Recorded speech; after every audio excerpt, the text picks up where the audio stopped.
આપણા દેશમાં અનેક સ્વતંત્રતાના સેનાનીઓએ જેલની યાતનાઓ ભોગવી, કારાવાસ ભોગ્યો, લાંબી સજાઓ કાપી, 10-10, 12-12, 15 વર્ષ જેલમાં રહ્યા અને બલિદાનો આપ્યા.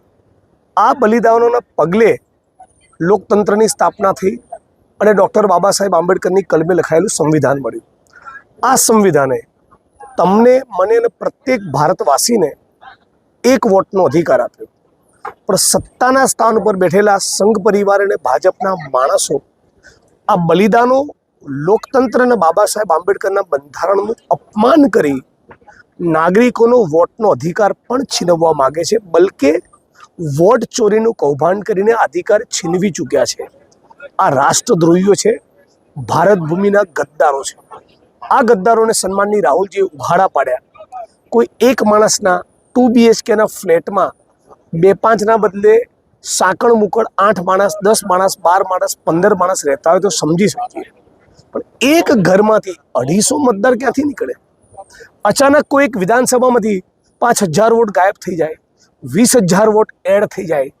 આ બધી સાજિશ અને ષડયંત્ર ભારતીય જનતા પાર્ટીએ એટલા માટે રચવી પડી કે એમના પગ નીચેથી જમીન સરકી ચૂકી છે. ગુજરાત અને દેશની જનતા એમની કોમવાદી રાજનીતિને ઓળખી ચૂકી છે. લોકો સમજી ગયા છે કે આ નરેન્દ્ર મોદીનું કોઈ પરફોર્મન્સ નથી, ના ખાલી પડેલા સરકારી પદોમાં ભરતી કરી શકે, ના 2 કરોડ લોકોને રોજગાર આપી શકે, ના મોંઘવારી કંટ્રોલમાં કરી શકે. વિશ્વગુરુ થઈને ડંફાસો મારતા હતા અમેરિકા, પાકિસ્તાન, ચાઇના, કોઈ એમનું સાંભળતું નથી. ભૂટાન અને શ્રીલંકા જેવો દેશ પણ પહેલગામના હુમલા બાદ આપણા સમર્થનમાં નહીં આવ્યા. એટલે ચારે બાજુથી જ્યારે લાગ્યું અમને કે એમના સુપડા સાફ થઈ રહ્યા છે, ત્યારે વોટ ચોરીનું કૌભાંડ આદરીને ગુજરાત અને દેશની જનતા સાથે ધ્રોહ કરીને સત્તાના સ્થાન ઉપર બેઠા છે.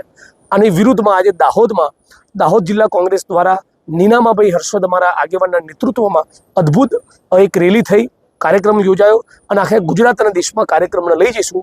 ગુજરાત અને દેશની જનતાને જગાડીશું અને લગાવીશું નારો આખા દેશમાં કે વોટ ચોર ગદ્દી છોડ.